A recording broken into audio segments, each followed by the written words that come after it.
அனைவருக்கும் வணக்கம். இந்த பிரதான ஊடக சந்திப்பினுடைய நோக்கம் வல்வெட்டித்துறையிலே தமிழீழ தேசிய தலைவர் மேதகு பிரபாகரன் அவர்கள் சிறு வயதிலே வாழ்ந்த இல்லத்திலே அந்த காணியிலே ஒரு கட்டிடம் கட்டும் சம்பந்தமாக அவருடைய மூத்த சகோதரியார் ஆனால் திருமதி ஜெகதீஸ்வரி மதியாபரணம் அவர்களுடைய ஒரு அட்டோர்னி தத்துவத்தை பயன்படுத்தி முன்னாள் நகரசபை தலைவர் திரு நானா ஆனந்தராஜ் அவர்கள் ஒரு கட்டட விண்ணப்பத்தை கையளித்திருந்தார். அந்த காணியிலே ஒரு மாடி கட்டிடமாக நூலகத்தை அமைப்பது என்பது தான் அந்த திட்ட முன்மொழிவு. இந்த சூழ்நிலையிலே பொதுமக்களிடம் பல்வேறு விதமான அபிப்பிராயங்களும் குழப்பங்களும் ஏற்பட்டது தொடர்ந்து தான் இது சம்பந்தமாக சாதாரணமாக ஒரு கட்டண விண்ணப்பத்தை நாங்கள் சம்பந்தப்பட்ட திணைக்களங்களுக்கு அனுப்பி வைப்போம். நகர அபிவிருத்தி அதிகார சபை UDA urban டெவலப்மெண்ட் அத்தாரிட்டி, வீதிக்கு அருகில் இருக்கக்கூடிய இடங்கள் என்றால் அது வீதி அபிவிருத்தி அதிகார சபை, ரோட் டெவலப்மெண்ட் அத்தாரிட்டி, அதேபோல் வீதி அபிவிருத்தி திணைக்களத்துக்கு பக்கத்தில் என்றால் வீதி அபிவிருத்தி திணைக்களம், கடற்கரையிலிருந்து 300 மீட்டருக்குள்ளே என்றால் கரையோர பாதுகாப்பு திணைக்களம் போன்றவற்றுக்கு அனுப்ப வேண்டிய ஒரு தேவை இருக்கிறது. அவை அந்த சம்பந்தப்பட்ட எல்லாவற்றையும் எடுத்து அதன் பின்னர் நகர அபிவிருத்தி அதிகார சபை உத்தியோகத்தர்கள் கலந்து கொள்கின்ற கூட்டத்திலே நாங்களும் கலந்து கொண்டு இறுதி முடிவு எடுக்கப்படும். எல்லா நிபந்தனைகளும் சரியாக இருந்தால் அதற்கான அனுமதி வழங்கப்படும்.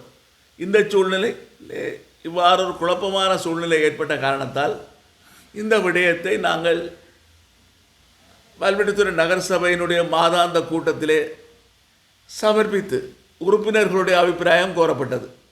அப்பொழுது உறுப்பினர்கள் பல்வேறு விதமான கருத்துக்களை கூறி இது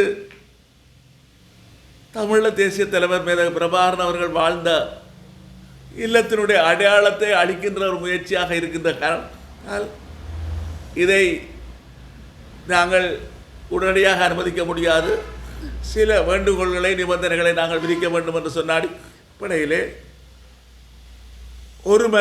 ஏகமனதாக ஒரு தீர்மானத்தை நாங்கள் எடுத்து அவர்களுக்கு ஒரு கடிதம் மூலம் அறிவித்திருக்கிறேன். அந்த கடிதத்தை நான் இப்பொழுது வாசிக்கின்றேன்.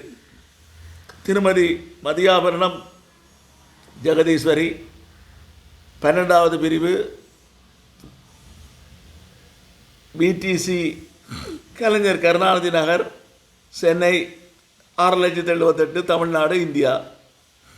ஊடாக திரு நானா ஆனந்தராஜ், தனியம்பை வல்வெட்டித்துறை, அன்புடையீர். தங்களின் கட்டட அனுமதிக்கான விண்ணப்பம் தொடர்பானது.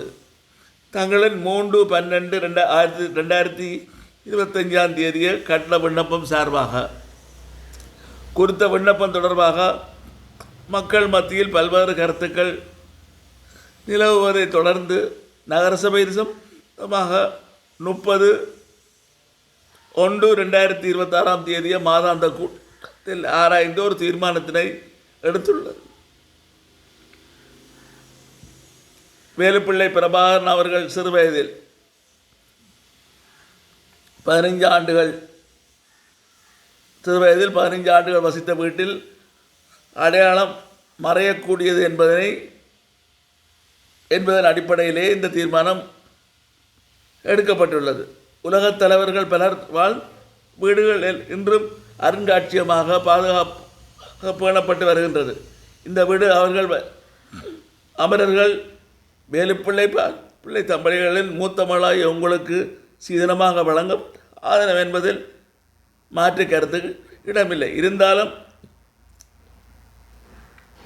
அந்த வீடு இடித்து அழிக்கப்பட்டு இடிபாடுகளும் இராணுவ மாவுக்கு கொண்டு செல்லப்பட்டு காட்டுமராண்டித்தனம் அரங்கேறியது. இவ்வாறு வேலுப்பிள்ளை பிரபாகரன் வசித்த வீட்டின் அடையாளத்தை அழிக்கும் முற்றுப்புள்ளி வைக்க வேண்டிய தேவை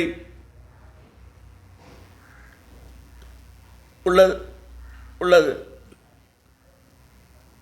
இந்த சூழ்நிலையில் இடித்தளிக்கப்பட்ட ஒரு வீட்டின் மாதிரியை காட்சிப்படுத்தி அமரர்கள் வேலுப்பிள்ளை, பார்வதி பிள்ளை ஆகியோரின் உருவச்சிலைகளை நிறுவி எதிர்காலத்தில் ஒரு அருங்காட்சியகமாக மாற்ற வேண்டும் என்பதுதான் எமது பெருவிருப்பம். அதில் உங்களுக்கு ஏதாவது பிரச்சனைகள் இருக்குமானால் நகரசபையிடம் குறித்த காணியை நன்கொடையாகவோ அல்லது நீண்டகால குத்தகைக்கோ அளித்தால் அந்த வேண்டுகோளை நிறைவேற்றக்கூடியதான செயற்பாடுகளை மேற்கொள்வோம். இது சம்பந்தமாக தங்களது முடிவை நமக்கு 28/2/2026 தேதிக்கு முன்னர் அறிவித்தால் கட்டட விண்ணப்பம் தொடர்பில் முடிவு எடுக்கக்கூடியதாக இருக்கும். நகர சபையில் குறித்த கட்டுமானத்துக்கு தாங்கள் அனுமதி எடுக்கும் உரிமையை நாங்கள் நிராகரிக்கவில்லை என்பதையும் தயவுடன் அறிய தருகின்றேன். MK சிவாஜிலிங்கம், தவிசாளர். பிரதி தகவலுக்காக உள்ளூராட்சி ஆணையாளர், உள்ளூராட்சி திணைக்களம் வடக்கு மாகாணம், 2வது உள்ளூராட்சி உதவி ஆணையாளர், பிராந்திய உள்ளூராட்சி உதவி ஆணையாளர் அலுவலர், யாழ்ப்பாணம் ஆகியவற்றுக்கு அனுப்பப்பட்டிருக்கின்றன. இது சம்பந்தமான ஏனைய பிரதிகள் மாதாந்த கூட்டத்திலே உறுப்பினர்களுக்கு இதனுடைய வழங்கப்படுகின்றது.